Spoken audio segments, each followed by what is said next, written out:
Hello intelligent people, स्वागत है आपका दिशा निर्देश की इस वीडियो में। इस वीडियो में हम जा रहे हैं बात करने के लिए लिपिड मेटाबॉलिज्म के बारे में। इससे पहले की वीडियो में हमने डाइजेशन और एब्जॉर्प्शन पढ़ लिया लिपिड्स के बारे में।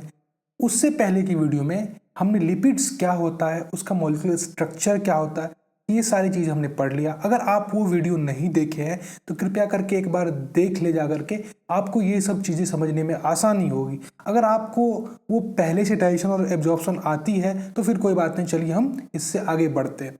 तो डाइजेशन और एब्जॉर्प्शन के अंत में हमें क्या मिला था? हमें रीसिंथेसाइज्ड क्या मिला था? ट्राइग्लिसराइड मिला था, फॉस्फोलिपिड्स मिला था और कोलेस्ट्रॉल मिला था, कोलेस्ट्रॉल एस्टर मिला था।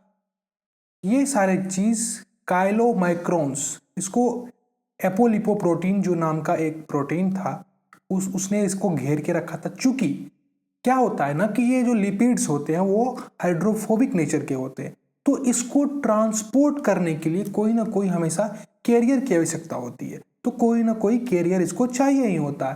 तो इसीलिए एपोलिपोप्रोटीन इसको पूरे के पूरे हमारे सर्कुलेशन में ट्रेवल करवाता है, ठीक है। और फिर ये जाकर के हमारा कहाँ स्टोर होता है? एडिपोज टिश्यू में स्टोर होता है। जो हमारा ट्राइग्लिसराइड रहते हैं वो कहाँ स्टोर होते हैं? एडिपोज टिश्यू में हमारा स्टोर रहते हैं। तो आइए कुछ बातें हम पढ़ ले ट्राइग्लिसराइड्स के बारे में और लिपिड्स के बारे में, ताकि हमें समझने में आसानी हो।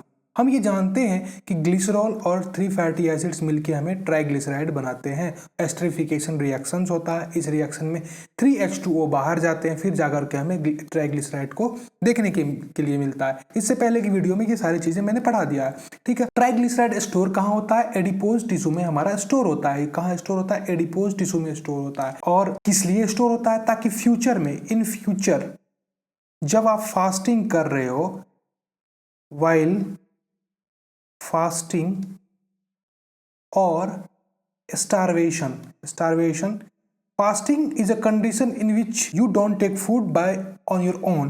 और स्टारवेशन एक ऐसा कंडीशन है जिसमें आपको खाना मिलता ही नहीं है। आप खाना तो चाहते हो पर आप खा नहीं पाते हो क्योंकि आपके पास खाना मिलता नहीं। और यार फास्टिंग क्या है कि अपने आप से आप भूखे रह रहे। पर एक चीज समझने की बात है कि ये जो है फैट जो है ये फ्यूचर रिजर्व क्यों रखा जाता है फ्यूल के लिए?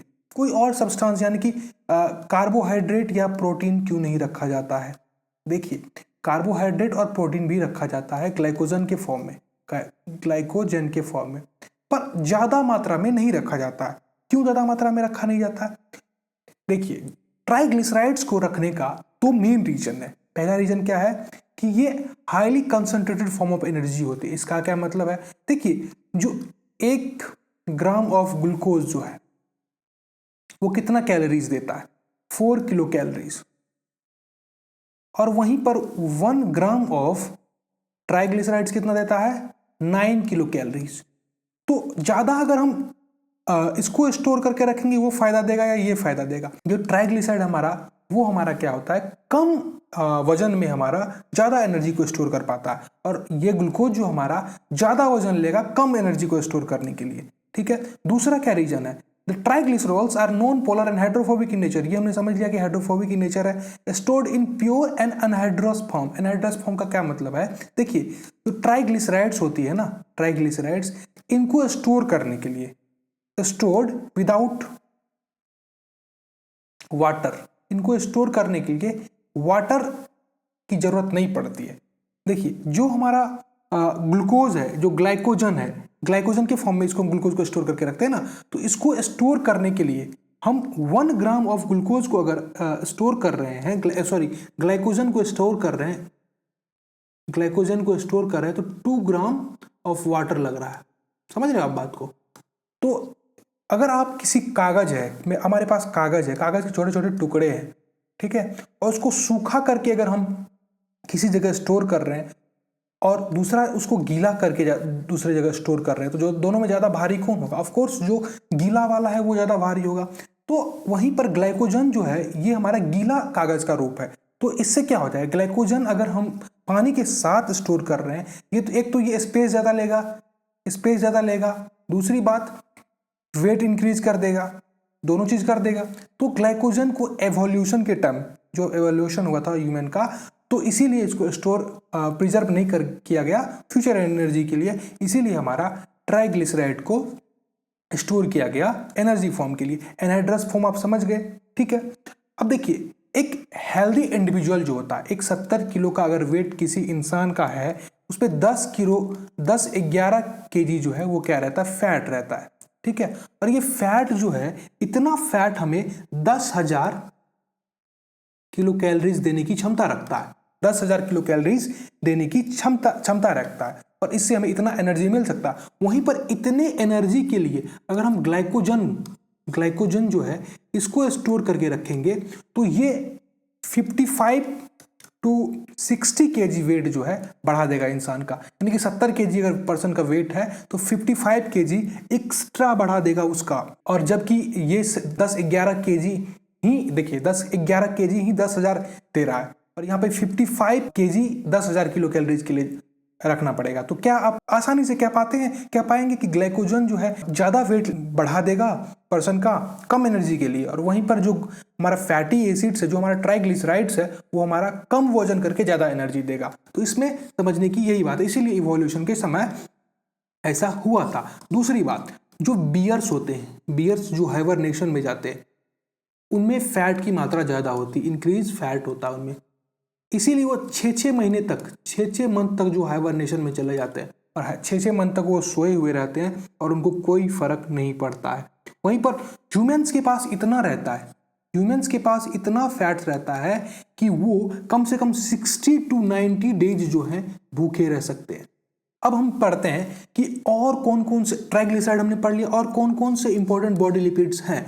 फॉस्फोलिपिड्स, ग्लाइकोलिपिड्स, कोलेस्ट्रॉल, ये हमारे सेल मेम्ब्रेन जो हमारा बना रहता है, सेल मेम्ब्रेन जो बना रहता है, उस वो जो बाइलेयर का बना होता है, बाइलेयर का 2 लेयर से बना होता है। तो ये जो कोलेस्ट्रॉल हो गए और हमारा ग्लाइकोलिपिड्स हो गया, फॉस्फोलिपिड्स, ये वहाँ पर मौजूद रहते हैं, जो हमारा सेल मेम्ब्रेन को बनाने में ये मेजर कंपोनेंट्स हैं, वहाँ पर हेल्प करते हैं, और इनके बिना नहीं बन सकता। ग्लाइकोलिपिड्स, कोलेस्ट्रॉल और फॉस्फोलिपिड्स के बिना नहीं बन सकता, इनकी जरूरत होती है वहाँ पर। Cholesterol is a precursor of bile acids and steroid hormone. Steroid hormone कौन कौन से हो गए, ईस्ट्रोजन, प्रोजेस्टेरोन एटसेट्रा, ये सारे जो हार्मोन्स है, इनको बनाने में हमारा कौन हेल्प करता है, कोलेस्ट्रॉल। हमेशा कोलेस्ट्रॉल खराब नहीं होता है, कोलेस्ट्रॉल इसको बनाने में हेल्प करता है। और synthesis of certain intracellular regulator, जैसे कि प्रोस्टाग्लैंडिन्स हो गए, थ्रोम्बोऑक्सीडेज हो गए, प्रोस्टासाइक्लिन्स हो गए, ये लोकल हार्मोन्स इसको कहते हैं। ये आर्किडोनिक पाथवे से हमारा बनता है। कैसे बनता है, जो हमारा लिपिड बाइलेयर होता है, fatty lipid bilayer, fatty cell membrane में होता है ना, फैटी एसिड्स होते हैं, तो उसी से हमारा आर्किडोनिक एसिड के पाथवे से हमारा प्रोस्टाग्लैंडिन्स बनता है, थ्रोम्बोऑक्सीडेज, प्रोस्टासाइक्लिन्स बनता है। पर हमारा ये प्रोस्टाग्लैंडिन्स का क्या काम है, ये हमारा लोकल हार्मोन जो फीवर को स्टिमुलेट करता है, फीवर को, इन्फ्लामेशन को। इन्फ्लामेशन और फीवर हमेशा खराब नहीं होता, फीवर एक साइन है, डिजीज नहीं है। इन्फ्लामेशन हमें जरूरत होती है कहीं ना कहीं। प्रोस्टाग्लैंडिन जो पेन को भी इवोक करता है, पेन हमें बढ़ाता है, थ्रोम्बोऑक्सीडेज हमारे क्लॉटिंग में हेल्प करता है। ये अनसैचुरेटेड फैटी एसिड से हमारा इसका सिंथेसिस होता है, ठीक है। अब तो हमने इतना चीज पढ़ लिया लिपिड्स के बारे में, पर लिपिड जो हमने डाइजेशन के बाद हमें ट्राइग्लिसराइड मिला था, उसका ट्रांसपोर्टेशन तो हमें करना पड़ेगा। जो हमें डाइजेशन के बाद हमें लिपिड मिला था, ट्राइग्लिसराइड्स वगैरह इसके अंदर थे, जो काइलोमैक्रोन्स था, उसको ट्रांसपोर्टेशन करना पड़ेगा। तो chylomicrons, very low density lipoproteins, VLDL जो है, LDL है, HDL है, ये क्या करते हैं, हमारा जो लिपिड्स होते हैं उसको ट्रांसपोर्ट करने में हेल्प करते हैं। क्योंकि ये अगर हमारा ब्लड सर्कुलेशन है तो इसमें हमारा जो 60 to 70% हमारा वाटर रहता है, वाटर ही रहता है, और लिपिड हमारा हाइड्रोफोबिक है, तो इसमें ट्रैवल नहीं कर पाएगा। तो इसको ट्रैवल कराने के लिए हमेशा किस किस चीज की जरूरत पड़ेगी, हमें एक इसके सपोर्टर की जरूरत पड़ेगी, जो लिपिड को एक जगह से दूसरे जगह ले जाना पड़े। जैसे कि हमारा यहाँ पर एडिपोज टिश्यू है, इसमें लिपिड पड़ा हुआ है, और इसको हमें ट्रांसफर कराना है लीवर के पास, लीवर के पास ट्रांसफर करना, ये हमारा लीवर है, तो इसको ट्रांसफर कराने के लिए कोई ना कोई चाहिए होगा। तो ये जो हमारा LDL है, VLDL है, HDL है, काइलोमैक्रोन्स, ये हमारा हेल्प करता है लिपिड्स को एक जगह से दूसरी जगह ट्रांसपोर्ट करने में। एल्बुमिन भी हमारा क्या करता है, हेल्प करता है लिपिड्स को ट्रांसपोर्ट करने में, ठीक है। अब इतना चीज हमने पढ़ लिया। इतना चीज हमने क्यों पढ़ाया आपको, क्योंकि आगे आपको ये काम आने वाला है। अगर आपने इसका इतना आपको क्लियर हो गया, तभी आपको आगे जाके समझ में आएगी। तो जब हम मेटाबॉलिज्म को पढ़ते हैं तो 2 कंडीशन पढ़ते हैं, एक कैटाबॉलिज्म और एक एनाबॉलिज्म।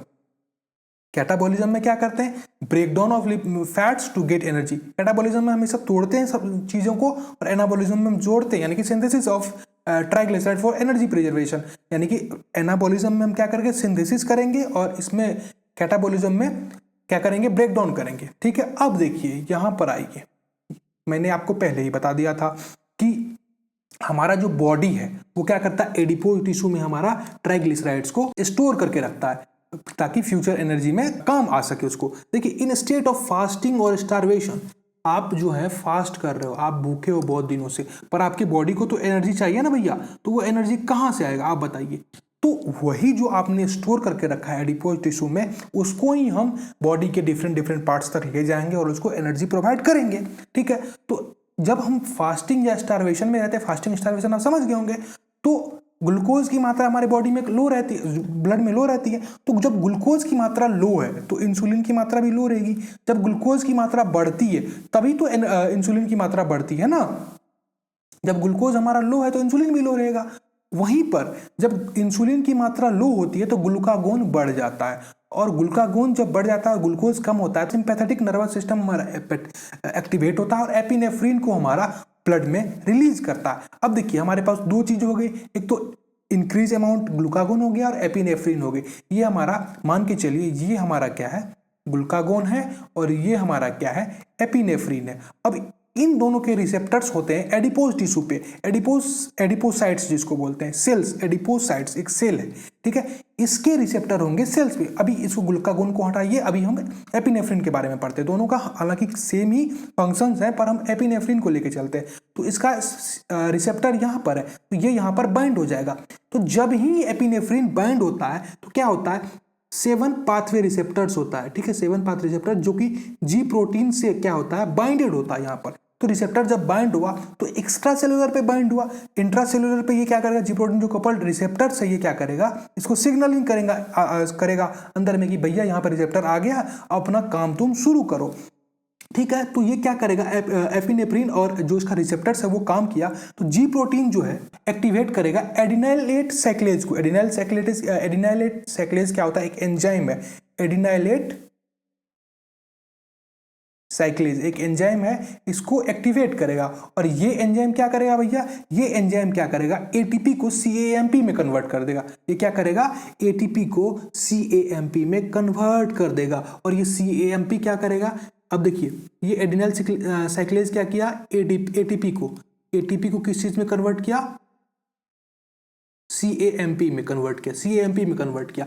अब ये सीएएमपी क्या करेगा, जो हमारा सीएएमपी है वहां पर हमारा एक सोया हुआ एक एंजाइम रहता है हमारे बॉडी में, एडिपोसाइट्स में एक एंजाइम रहता है जिसको हम बोलते हैं हार्मोन सेंसिटिव लाइपेज। ये क्या करेगा, इसको फॉस्फोराइलेट कर देगा। फॉस्फोराइलेट करने का मतलब क्या हुआ, ये एंजाइम के एक में फॉस्फेट बांध देगा, एक एंड में फॉस्फेट बांध देगा। तो जब ये फॉस्फेट इसके ऊपर बांध दिया ना भैया, तो ये क्या करेगा, ये एक्टिवेट हो जाएगा। पर ये कैसे बांधा, ये क्या करता, प्रोटीन काइनेज को एक्टिवेट करता। सीएएमपी जो है ये प्रोटीन काइनेज का नाम का एक एंजाइम जो है एक्टिवेट किया, और ये प्रोटीन काइनेज हेल्प करता है हार्मोन सेंसिटिव लाइपेज को एक्टिवेट होने में। कैसे, ये फॉस्फेट को बांध देता है। काइनेज अगर कहीं भी आ रहा है ना तो वो फॉस्फेट को बाइंड ही करता है, फॉस्फोराइलेट ही करता है। ठीक है, अब ये HCl क्या करेगा, हमारा ये जो हमारा ट्राइग्लिसराइड हमने स्टोर करके रखा था उसको किस चीज में, फ्री फैटी एसिड्स में करेगा, और दूसरा क्या करेगा, डाइग्लिसराइड। अब डाइग्लिसराइड क्या होता है, तो एक ग्लिसरॉल मॉलिक्यूल रहेगा और 2 फैटी एसिड्स रहेंगे। ठीक है, 2 फैटी एसिड्स रहेंगे, इसको बोलते हैं डाइग्लिसराइड्स। ये स्ट्रक्चर है इसका, मैंने पहले इसको पढ़ा दिया है। ठीक है, और फिर इसको दोबारा आएगा HCl और इसको फिर तोड़ेगा। किस चीज में तोड़ेगा, अब इसको ग्लिसरॉल में तोड़ेगा, ग्लिसरॉल प्लस मोनोग्लिसराइड में तोड़ देगा। फिर आएगा दोबारा, ये क्या करेगा, ग्लिसरॉल प्लस फैटी एसिड्स में तोड़ेगा।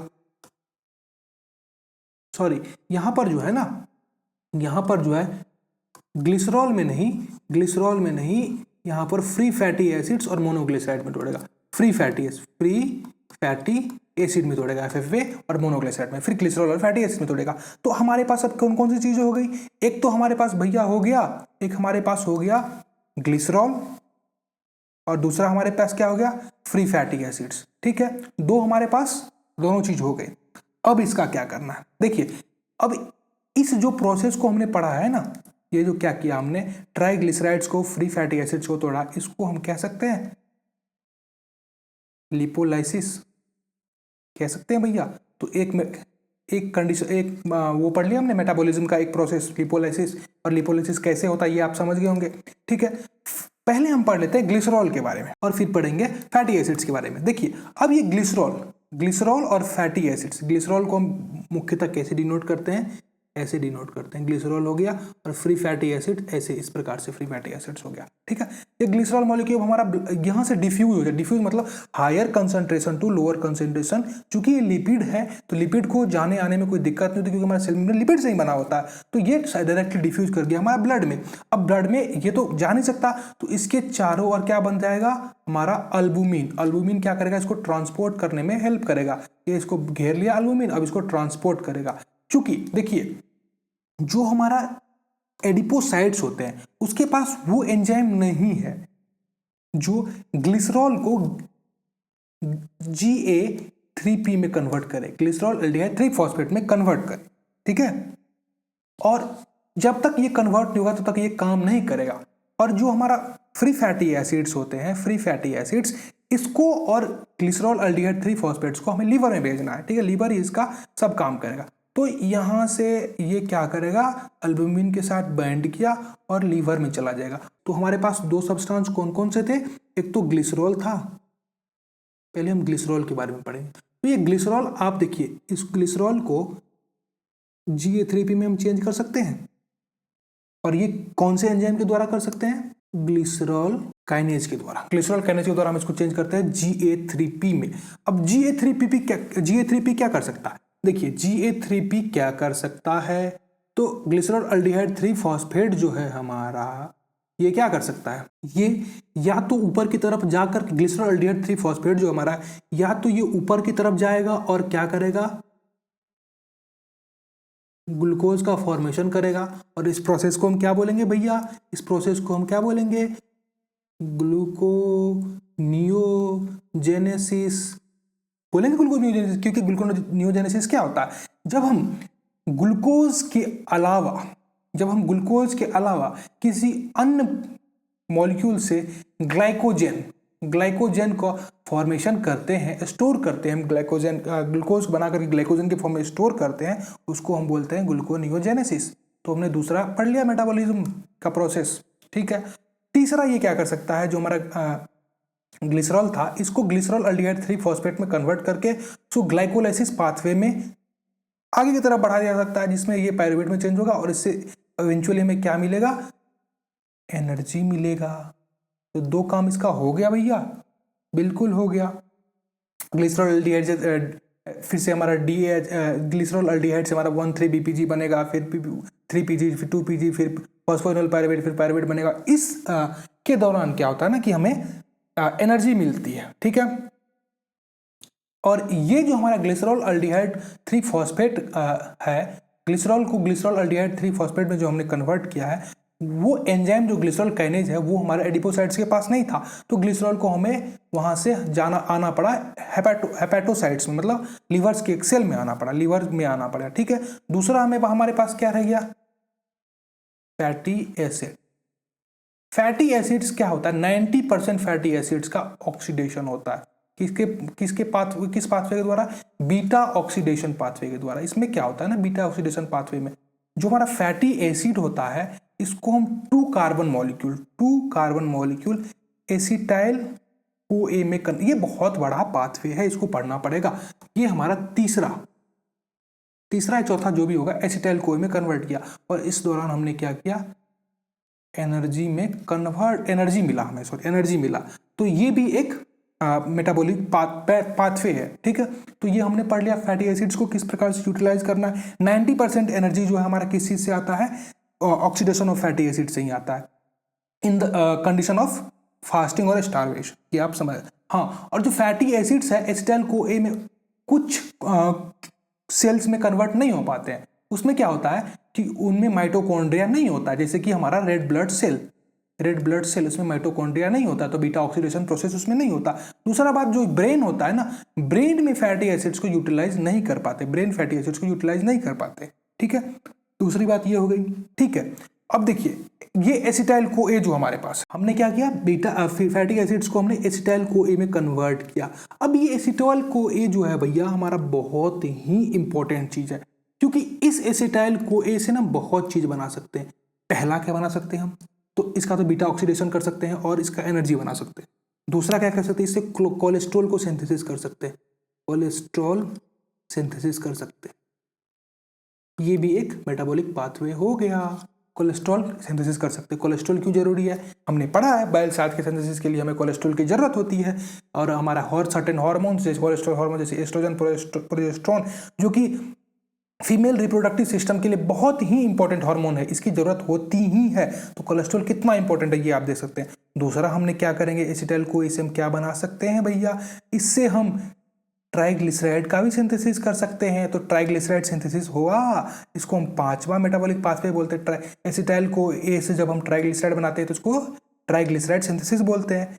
तीसरा क्या कर सकते हैं, इससे हम एसिटाइल को ए से इससे हम कीटोन बना सकते हैं, कीटोन बॉडी बना सकते हैं। अब ये कीटोन बॉडी क्या है भैया, देखिए कीटोन बॉडी जो है ना, जब हम एक्सेसिव फास्टिंग करते हैं या स्टारवेशन के पीरियड में होते हैं, तो ब्रेन को मैंने जैसा बताया आपको कि ग्लूकोज है ही नहीं और फैटी एसिड्स को यूटिलाइज कर नहीं पाएगा, तो किस चीज को यूटिलाइज करेगा, कीटोन बॉडीज को यूटिलाइज करेगा। तो ब्रेन के लिए इंपॉर्टेंट है हमारा ketone bodies. Certain peripheral tissue हमारे जैसे कि रीनल कॉर्टेक्स हो गया, स्केलेटल मसल्स हो गया, जब हमारा स्टारवेशन के पीरियड में होते हैं तब हमारा कीटोन बॉडीज से ही एनर्जी को यूटिलाइज कर पाते हैं। ठीक है, इतना बात आपको समझ में आया।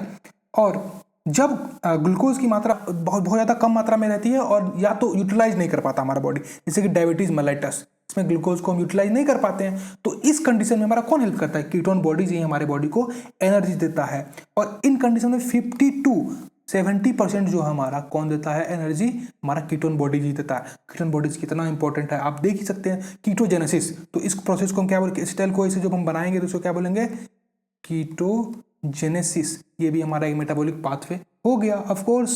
और फिर ये कीटोन बॉडी जो बन गया, इसको हम कीटोलाइसिस कर देंगे, कीटोलाइसिस कर देंगे। और कीटोलाइसिस करके हमें क्या बनाएंगे, एसिटाइल को ए बनाएंगे और इससे क्या बनाएंगे, एनर्जी। ये रिवर्सिबल प्रोसेस है। कीटोन बॉडी से हम एसिटाइल को दोबारा भी बना सकते हैं, तभी तो कीटोलाइसिस बोलते हैं उसको, कीटोन बॉडी से। तो इसी को इसको ये भी हमारा क्या हो गया, मेटाबॉलिज्म का एक पाथवे हो गया। कीटोजेनेसिस हो गया, कीटोलाइसिस हो गया। ये सारा प्रोसेस जो होता है हमारा क्या होता है, लिपिड मेटाबॉलिज्म के दौरान होता है। इतना आपने समझ लिया, मैं आशा करता हूँ आप लोगों को बहुत ही अच्छे से लिपिड मेटाबॉलिज्म समझ में आया होगा। हम एक एक प्रोसेस को अलग अलग तरीके से हर प्रोसेस को पढ़ेंगे। ठीक है, ये जस्ट ओवरव्यू था, आपको आशा करता हूँ मैं समझ में आया होगा। बहुत ही बहुत धन्यवाद आपको पूरा लेक्चर देखने के लिए।